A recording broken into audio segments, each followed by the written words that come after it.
Alright guys, so you filled out your whole planning sheet, you did your practice on the back, and now you've used dry brushing, which is just a little bit of paint, to sketch out your idea. This is my idea. My evocative memory is me at my first Bonspiel, which is a curling tournament. Okay, so at this point, you're in 6th grade. Everything needs to have blending. Blending is when you're mixing two different colors together to create a new color. So, and also, always remember, you need to start from the furthest thing away from you. So, foreground is what's closest, middle ground, and then background. So if I look at this painting, the absolute farthest thing away from me is this section right here, and these sections behind all of these people. So I need to figure out a color that I want that to be.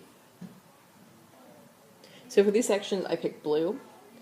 And I want you to make sure that when you are going back in and you're painting over these things, that you're going over that white line that you used to actually paint in. So I'm going over that here. And then I have to figure out where that whole area is. Remember, if you accidentally mess up on something, this is paint. Wait for it to dry, and then paint over again. Not a big deal. Okay, so I have this base color down. Now while the paint is still a little bit wet, and you can do this in individual sections, that's fine, I'm going to take another color and I'm going to blend the two together. So, take a little bit here, a little bit here, a little bit at the top of each one of these sections. Kind of laying it down. And I'm basically doing a wet on wet where I'm mixing these two colors together to create some new stuff, to add some more depth to my picture. So it's creating almost a highlight at the top of this picture plane. Alright. Okay, so you're going to be doing that more and more. Let's watch and see where it goes.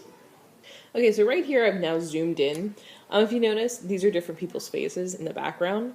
So notice, each one of these people have a different skin tone. People are not the same color, so don't make them the same color. Alright, and if you notice, I got some blue in this because my blue is still wet. You know what? I went with it, and I'm making it my shadow. There's nothing wrong with that because you do have reflections. And right here, I'm actually going back in, and I'm starting to make this a little bit darker. And if I don't like how dark it is, I'm actually going to pick up some more of that blue, and I'm going to use it like it's a complementary color to kind of make this area darker. And I can actually turn my paper. And notice I kind of went over my area right here. That's actually totally fine because I can actually come back later on and I can just go over it and no one's going to be any wiser about it. No one's going to know. Alright, so then I have that, and that's my shadow on my person's face.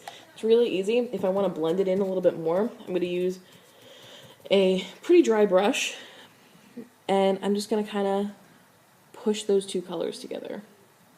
And then I'm going to do it down here as well. So it's kind of it makes a smoother transition. So now, when we zoom out, it looks like the people actually have some curve to their face. Alright, let's keep watching and see where this goes. Alright, so as you guys can see, I'm building up a lot more, and you have to work all the way back. If you notice, I accidentally made a mistake here, and I started to paint because I got really excited. So it's okay to stop and then come back later on and finish painting. Alright guys, so you're going to paint your whole background. Do not touch anything in the foreground. Alright.